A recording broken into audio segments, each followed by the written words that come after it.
Well, I think this morning we had some great overviews of the trends coming to China. I wanted to really to share with you today, however, some very specific case studies of the success of Champagne and how we've been able to sell full price online in China, which is a challenge for many to do. To begin with, it's really important to start to explain the DNA of the company. David Zhao, CEO, was actually also worked in e-commerce in the United States. He returned to China in 2004. So historically, that was when Alibaba started, Taobao started, really thinking, how do you sell any branded good in a country full of false goods, fakes, etc., etc. And so he came up with a genius idea. Who do people trust? Because that's such a fundamental factor in order to sell full price any luxury or branded designer good in fashion. The people trust banks. So in 2004, he innovated a business model. He approached 3 leading Chinese banks and said, I've got a great business idea for you. I'm going to open an e-store on your bank website only for your credit card users. This way you can leverage off your credit card customer base. You stimulate credit card use, and they will trust the products that you sell. So in those early days, they were only selling fast-moving consumer goods, cell phones, computers, etc. We still operate that business today. The average sales on those bank portals is 4,000 RMB. So Champagne.com launched in 2010. This is when all the flash sale sites were launching in China. But we were originally launched as a private member shopping only for the platinum credit card members of China Construction Bank, Minxin Bank, and Huaxia Bank. So the business grew very, very quickly. It was a private members event sale. Then we opened up to the friends and family, etc. I then joined Champagne in 2011, and we raised 50 million from Chenwei Capital to launch China's first online retailer. By retailer, I mean we buy the goods. We're not platforms like other Tmall and other. We buy the goods, and we understand fashion. So for AW 2012, Autumn-Winter 2012 season, we launched China's first full-price retailer, working with ready-to-wear. And this is very important, working with ready-to-wear and bringing all these different brands like Diane von Furstenberg, Sergio Rossi, Red Valentino, and Missoni into China for the first time. So this is where we started. So I wanted to share with you, since we've only finished really one full cycle from AW 2012 to 2013 that just ended, our success story. And to begin with, though, I want to back up and give you a cultural view of really the consumer, because it's really important to speak about the consumer in this. The top line is really about the psychological mood of the consumer. Let's not forget, in the 1980s, the Mao suit was what everyone was wearing. In the 1990s, China started to open. In the first line below, you see the brand starting to open stores in China. Kentucky Fried Chicken, 1987. In 2000s, then you start really seeing the first generation luxury consumer. So these were consumers buying luxury brands, but really in terms of bags. No, not really clothing, but bags, accessories, and with big logos. They were still trying to understand brands. Their philosophy was, if it's expensive, it's good. So I'm going to buy something with a logo that I know that is good. In the 2010s now, what we're seeing is really the second generation consumer. They're much more affluent, and they're much younger than the first generation.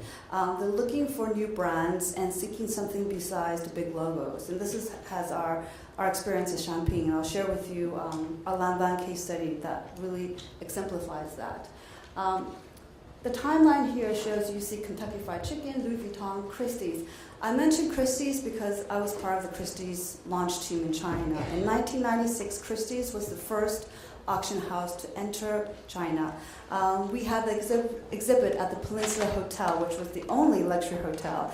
And it was really a tremendous moment because I remember when the doors opened, and this was a private event, we were flocked by people, and I was surrounded, 4 or 5 rows of people. I felt like a rock star. That was the first and last time I felt like a rock star.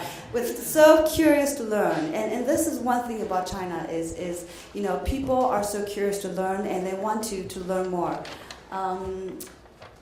I want to show you also here then. In terms of differentiation, Coach opened its first store in 2003. On the bottom is really the e-commerce, right? They only opened their own monobrand site in 2012. Taobao, JD.com, Tmall, all these portals opened much earlier than many of the brands were available online. So what that caused, and this is one of the challenges to sell full price, is that because the need was there, now for brands online, but the brands were not supplying it. What happened on Taobao? Individual Chinese entrepreneurs were supplying them. They were buying them in Europe and offering a better price, discounting those brands online. So this is one of the reasons why it's difficult to sell full priced online, is because the online market moved much, much quicker and the brands didn't respond. So the entrepreneurial Chinese then fill that demand in the market by then selling those products online. You see brands like Michael Kors. I was there actually when they opened the first Beijing flagship store in 2012. So this is to give you an example. Lanvin opened its first store in 2010 and Kenzo in 2007. Last year, Champagne.com, we signed a historic deal with Lanvin that opened its e-flagship shop-in-shop on Champagne. So to show that now, the market is maturing and there's a slower time gap between when the first store is open of a brand to when they start to go online. And that's very, very important because I think in the future, more and more luxury brands, design brands must go online in China because that's where the market is, that's where the consumers is. In terms of fashion goods and ready-to-wear, we find that's one of the most challenging for new brands to enter. And this is because there are so many great Chinese brands already. On Tmall, the top 10 fashions brands with ready-to-wear for women are all Chinese brands. Uniqlo doesn't even make it to the top 10. So if you're a foreign brand, you want to come into China, you have ready-to-wear, you have to think that you come into China, you add on 30% VAT and taxes, so you have to compete then with the local players who've been there and who's been selling online for all these years already. So there's definitely a marketplace there, but people have to have very savvy positioning. They have to understand the merchandising in order to compete with the local players already in terms of ready-to-wear. This is just a general overview, and I want to stress the concept of retailer.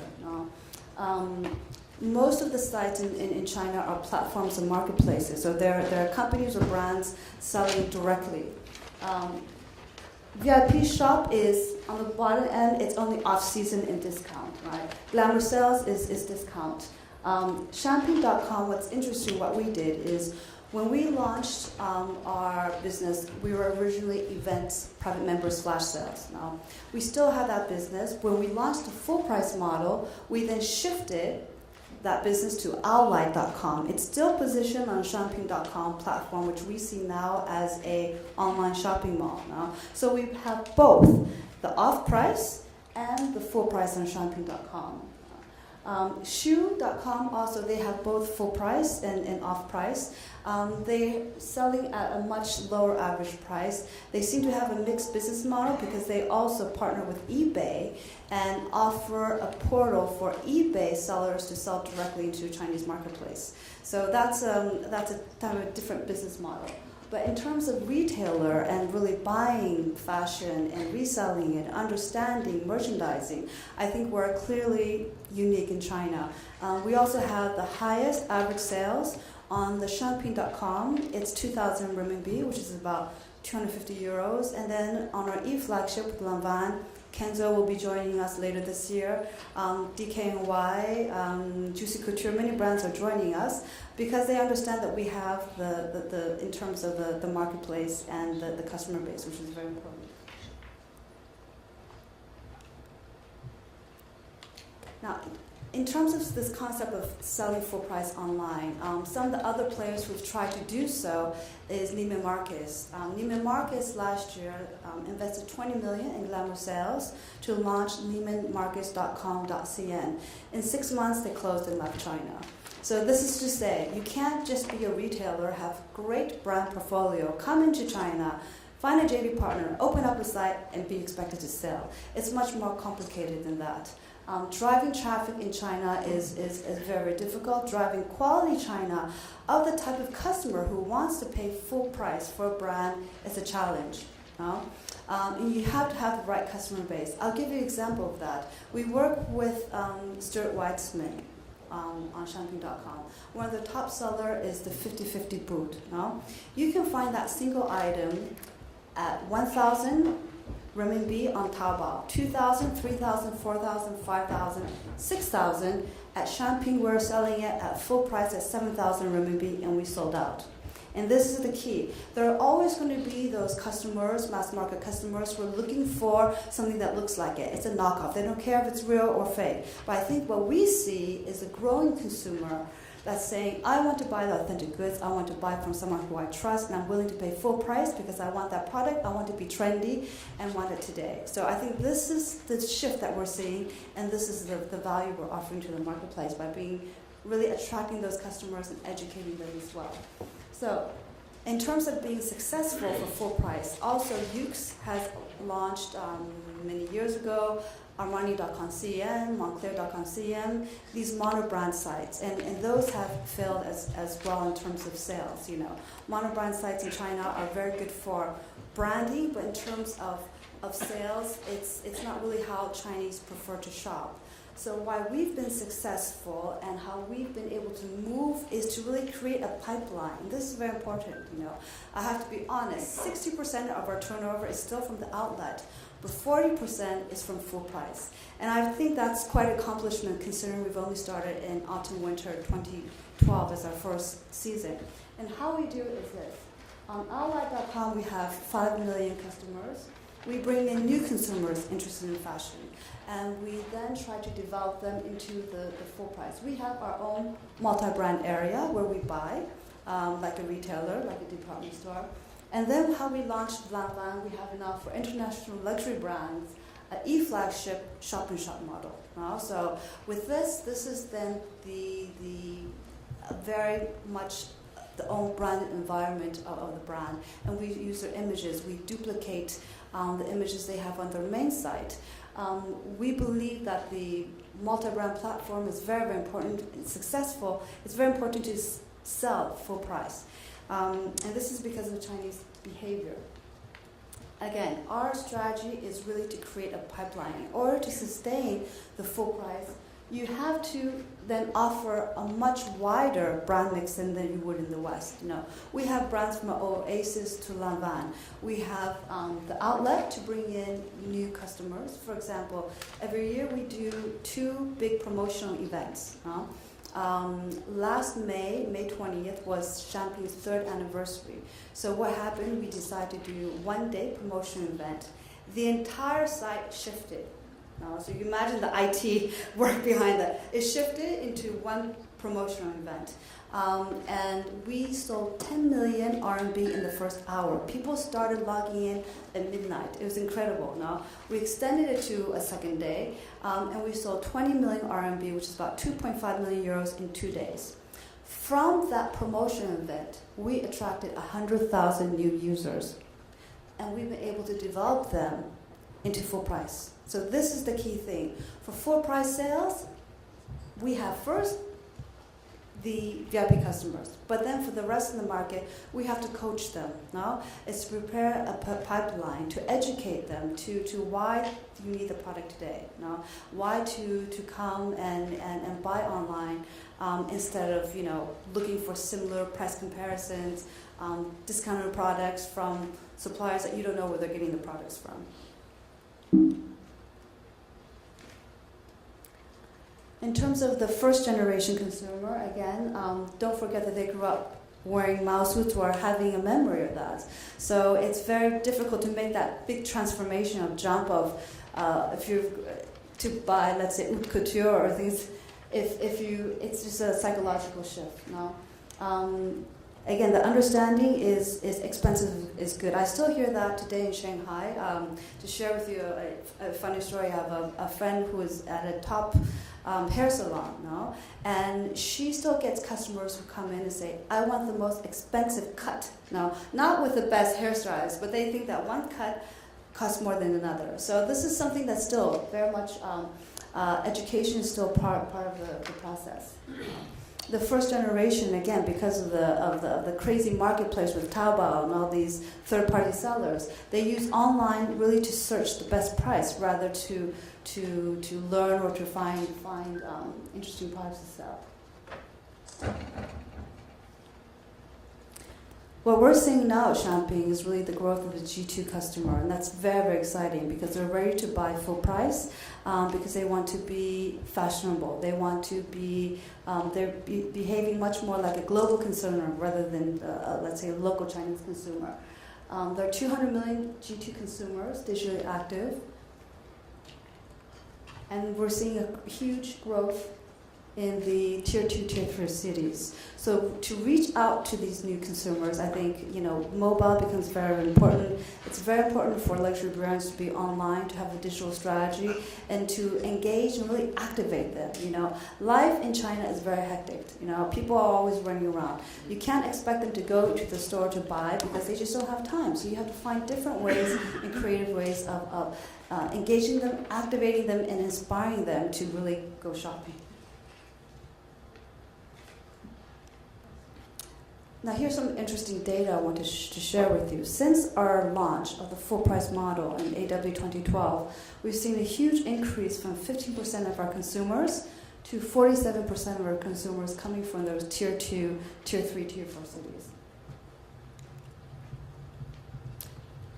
Here's another point for brands who are entering China is that Chinese consumers prefer to shop by category, not by brands. Many of the brands, they still don't really understand how to pronounce. They like to go on a multi-brand site and they search for either shoes or pants, and they want to see many offers. This is why the hits on monobrand sites, unless you're a huge fast fashion brand, is very, very difficult to sustain a monobrand site as a business rather than a branding exercise.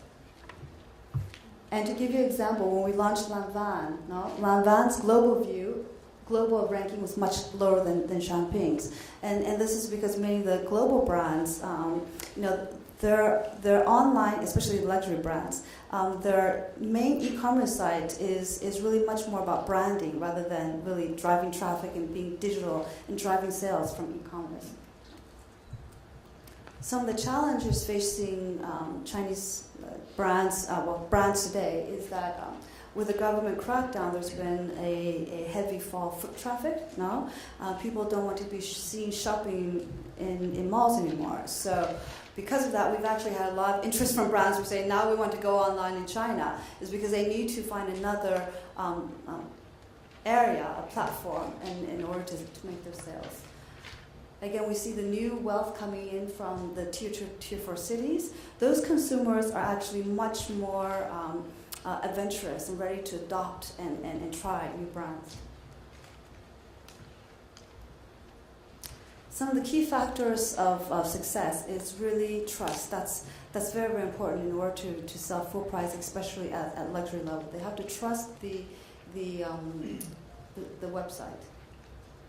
These are the 3 banks that we work with, but we also have a lot of marketing partnerships with other banks. So this is how we are able to then find the right customer. We know that they have money, and we then educate them and provide a wide range of brands for them.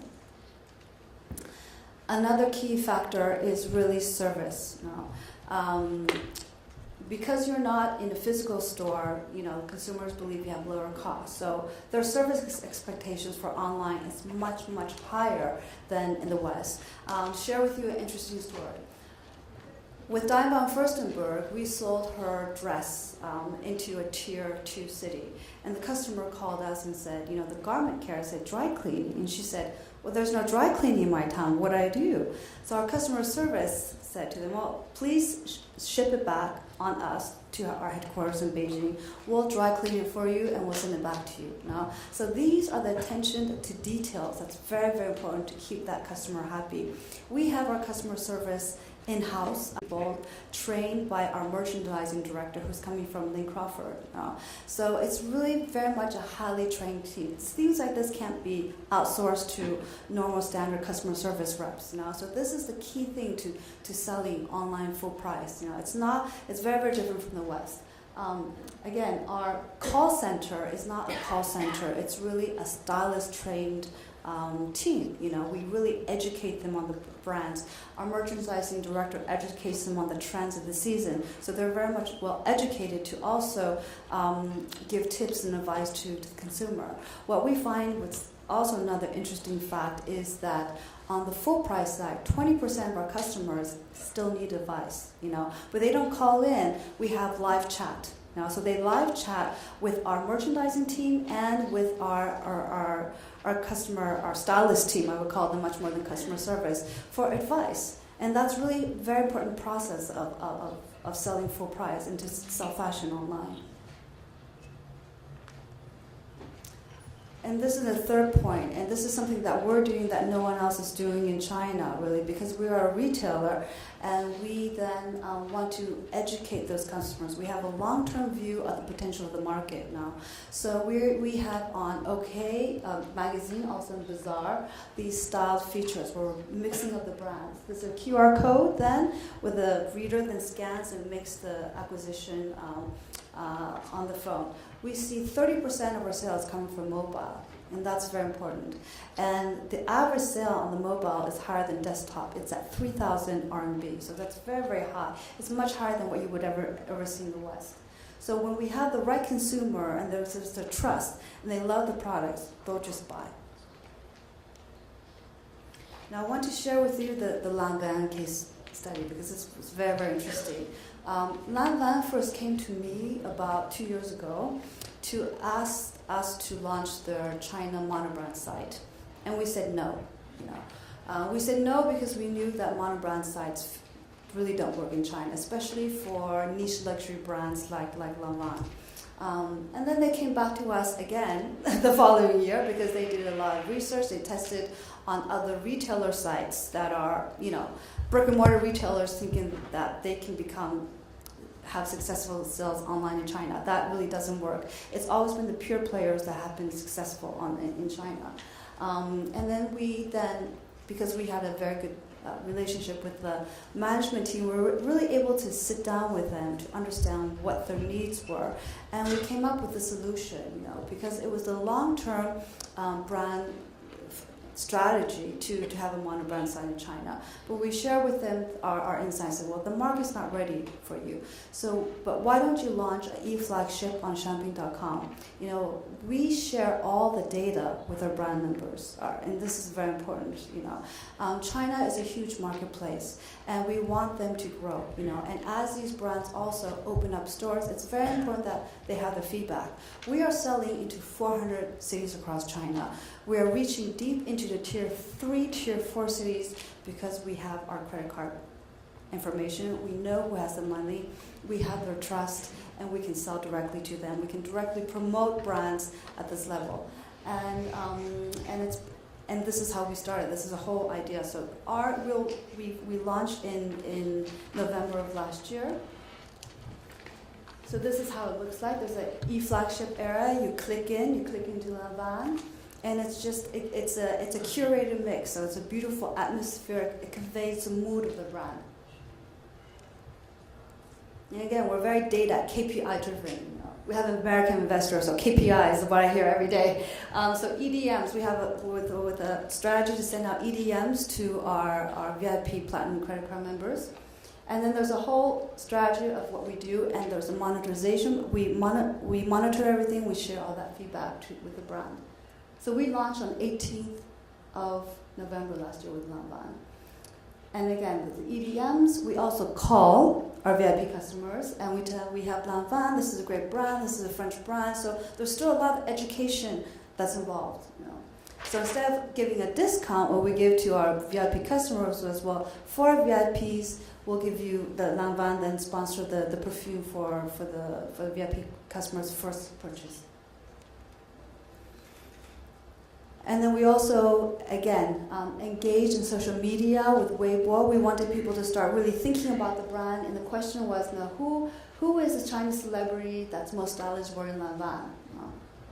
So we had 785 forwards, 377 comments. It's just to create the buzz and have people thinking about what really is the brand about, why do I want to buy Lanvin, etc. Again, celebrity validation is very important. This is how we have in the website as well. So there's much more content and educational content, And it's true. Celebrity is important even if they don't know who it is. As long as someone is famous, they look famous, they give you some style advice, then that's really useful as well. And this is what's been really exciting is that we see 25% of the sales from iPhones already, from mobile with Lanvin.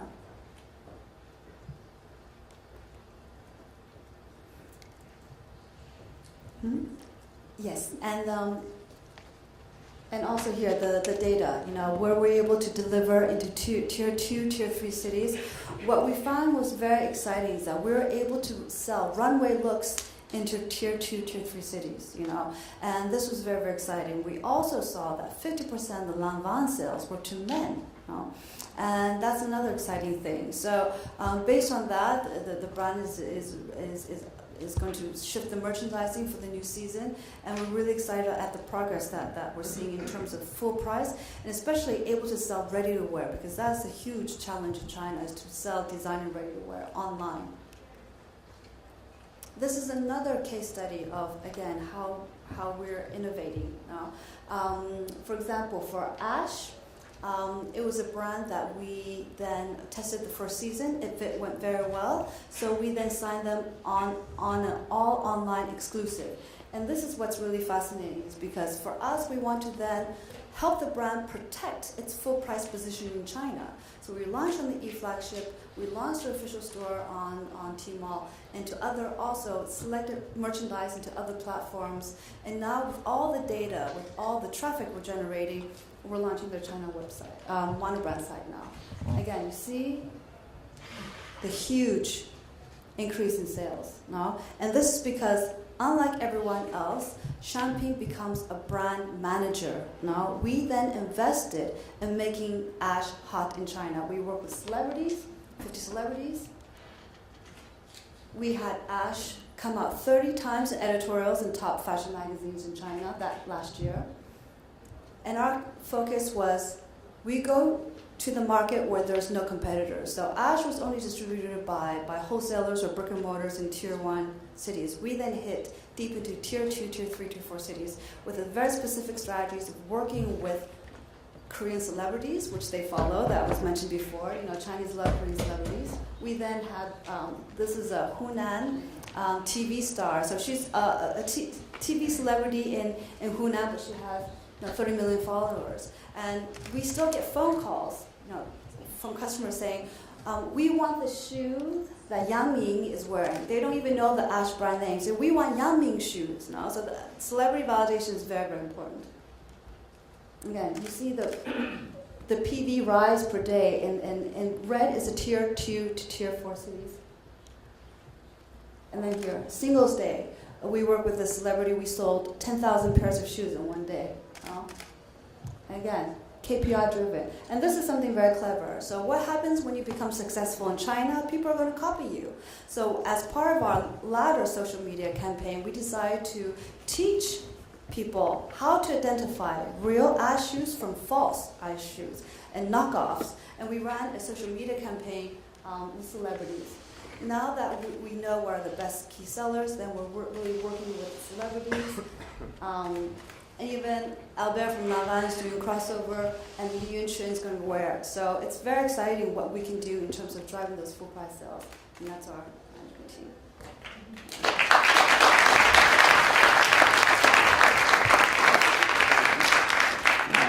Thanks very much, Claire. And actually, David Klingbeil, who is the head of the blog online publication Web and Lux, and who is the founder of Demand, is going to ask a few questions actually to Claire. And if you do have questions as well, just proceed after David. Thank you. So thanks a lot for all these insights on the Chinese e-commerce consumer. So which is the theme of this afternoon. I was very glad to learn all the things, but I would like to go a bit further to learn about the specific luxury e-commerce consumer that you have on Champing. And with just a few questions, first I would like to know about what is for them the importance of exclusivity, because as you said in the beginning of Champing, it was a private club reserved only for a holder of a platinum and a VIP cards from specific banks. And then you decided to open up the website for their friends and then for other people. So how do we identify exclusivity and the fact that it was a private club as a success factor for Champing, and why then it was decided to open up and to go to other people too? I think with the bank start, it was much more of having a core database that had customer trust. I mean, this is very, very important. What's unusual with China is that we use our banking partnerships in order to identify who are the right customers. But in terms of actual sales, the national average in China is 50% COD now. On Champing.com, 40% is still paid in cash at delivery. So the banking relationship was much more in terms of then being introduced to the customer by their bank. And that was really for us an important way to start selling at a very high price point. When we knew that we could do that, then we can move on to become a retailer. So it was really hitting those milestones, hitting those success stories before making the jump. Unlike what NeimanMarcus.com.cn, they just jumped into China, and not having the marketplace, knowing you knew who they were. These are really important factors in really to be able to sell full price luxury or designer at a certain level goods. I think from a European standpoint, I think this strategy is pretty amazing, because when we think about Chinese e-commerce, even in fashion and luxury, I think it's very counterintuitive for us to imagine this theory of a private club or select the clients through their banks or through another selection. I think it's pretty amazing. I think we were lucky. We were very lucky because it was just as part of how the business started. We really met the needs of the market, because again, when David's out, he's seated there. When David returned to China in 2004, I mean, his goal was to be able to sell successfully branded goods at a higher price point in China, and having an understanding of both Western markets and Eastern in China is very important. So this is when he innovated ideas like, how can I sell branded goods in China? The banks, So that's the core DNA of the company, how to sell really branded goods in China rather than it being this big marketplace. And then about those brands, because you stressed a lot on the importance of the brands you had on Champing, and you were the first to introduce some of the brands on the Chinese market. And as a French person and as a European person, I would be very interested in how desirable are the French brands or European brands for a Chinese consumer? Because as you said, the top 10 brands that are sold in China are more like Chinese, local and Chinese brands. How do you see how desirable, how attractive are French brands and European brands for the Chinese luxury consumer? Well, I think the European, the French brands are very attractive, but there's one key thing is, again, it's really depends on the category. I think for ready-to-wear, it's still very challenging because you have the Chinese manufacturers sitting in China that's able to copy and do many fantastic products at a very low cost. So when you have a European brand then or American brand coming in, you have to pay the 30% taxes now. So the product becomes much more expensive. So then you have to weigh out, is your styles, the merchandising, is it really special? If it's something that can be easily duplicated, then it's very difficult then for someone to buy that because they can find so many opportunities, especially in Shanghai. There's so many offers of ready-to-wear. But I think leather goods is a very interesting area. So handbags and shoes. Shoes is our #1 selling category now. It's because you can still produce at a relatively affordable price in Europe, and then the Chinese manufacturers, they still can't have that quality, no? And so with that combination of great branding, of great product, of also then when you import it in, you're still competitive. So I think that's a very important factor as well. And especially on this topic, if we go maybe a bit further than just fashion goods, but more leather goods and accessories, we've seen in Europe and in many other countries a big trend, which is the logo fatigue, where people are tired and they don't look for bags with a lot of monograms and logos and conspicuous brands on it. Do you see this trend in China and on your online consumers, or are they still very attracted and dependent on the brands themselves? I think for handbags, there is you do see a shift. I think with the big logo brands, there's a shift to looking for different types of brands. But what's been really exciting is to see the developments in ready to wear, and with the successful sales of Lanvin, I think there's the people who ready to. It's also the marketplace. In the last 2 years, you see a huge shift of income. Also, you see professional women, so they need to dress for work, and so I think that's also very interesting. For the Lanvin sales, 50% of our Lanvin sales were for customers below 40. And so again, they're younger, they're more open, and they're interested to embrace new brands that really fit into the lifestyle. So they're really trying to understand the DNA of the brand and identifying with those. Then I think a very interesting point in your presentation was the part about the service. So how can we provide the best service to the Chinese consumers? And in Europe and in the US, there is a book that was very famous about it. It was written by an American-born Chinese called Tony Xie, which is the founder of Zappos. I don't know if some of you have read it, called Delivering Happiness. And he stresses on how it is important to deliver the best service to the client on e-commerce. And maybe this is something that is rooted in his Chinese origin. And I would like to know, according to you, what is like the minimal service that a luxury e-commerce client in China wants, and how with Champing do you go further than the minimal, and how can you amaze clients with the service at Champing? I think the customers are very, very demanding. And for example, the head of our operations with customer service is also coming from bank, so they really demand immediate service. With some of our customers, we actually have a close relationship where we're calling them on the telephone. So it's much more of a morbid ecosystem. It's just not really online. Some customers were engaged by telephone. Some customers, again, they're just but sending us live chat messages to ask for advice. We actually launched this year also the Champing WeChat e-flagship, mobile flagship for our brands as well that are on the e-flagship model. And that's going to be another way that we can engage with the customer.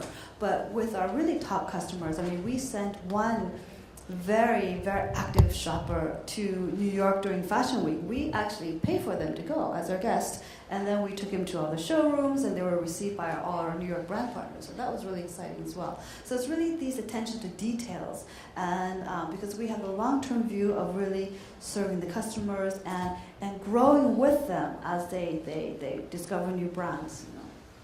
Okay, and I have just one last question before asking some question to the audience. When we look at the success of Champing from Europe, we want to know what are the key success factor and how did you do it? But just in short, what would be, according to you, the one or two advice or key success factor that you had identified that you would recommend to the luxury brands or the e-commerce players that are in the room and that want to learn from the Champing success? Well, I think, for Champing, I think that it's hard to say. It's not like it can be duplicated. I think we're lucky because we're thinking about how to sell branded goods. We have those VIP customer database. But I think one of the key success, the e-commerce market moves very, very quickly. We've scaled in a very short time from zero to now about almost 500 people. No? And so you need to be able to shift. I mean, if you think about it, historically, I mean, we rolled out all these business models, from AW 2012. It's a very short period of time. No? And so it's really, you have to be very quick to identify the opportunities and shift with the market changes and shift with the consumer changes as well. So now there are some questions in the audience.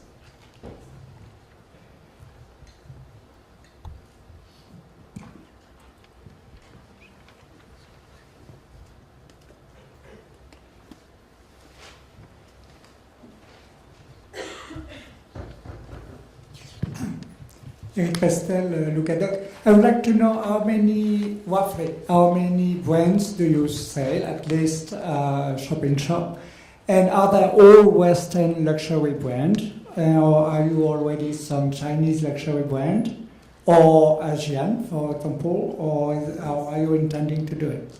Well, for the shop-in-shop, we have only a few limited brands because we just rolled out Lanvin only in November. We were signing up many brands in terms of the shop-in-shop. We're also expanding into fine jewelry, which is very interesting. We've signed on Chow Tai Fook as in shop-in-shop, and we're also rolling out home as well. With some of the brands, because we're about lifestyle, and this is what's really a key differentiator for all the different sites that's in China. In terms of Chinese brands, we don't feel that there are any, in terms of luxury Chinese brands, but we do work with Mo & Co., which is a Chinese brand. It's much more fast fashion, no? So that's a great brand that we feel that offers a great product, value for money. It's got branding behind it. So for us, we want to be able to offer the best. There's a vetting process, no? And we do work with two Chinese brands, but we feel that they're strong enough to be competitors, and they have their own market positioning within the market. They're not. No, they're more like fast fashion clothing brands.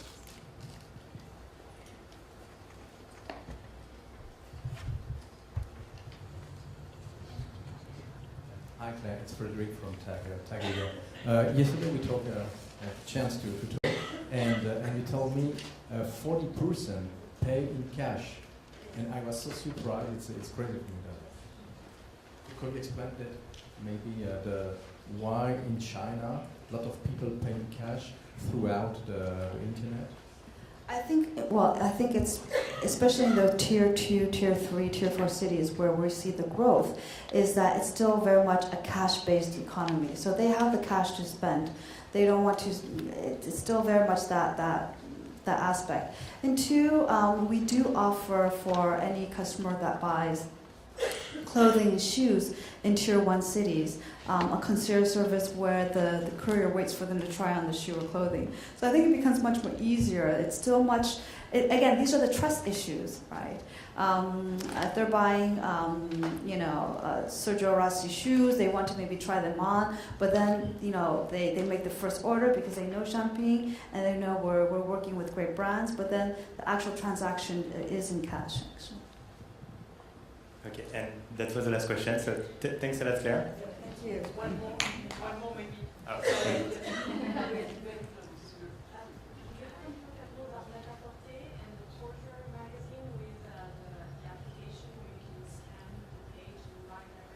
Yes. The whole content side of things. So is it something you're trying to do that you do in United States? Yes. Well, for Net-a-Porter, which is a great online retail in the West, but we don't feel like they really have penetrated into China. It's very, very different.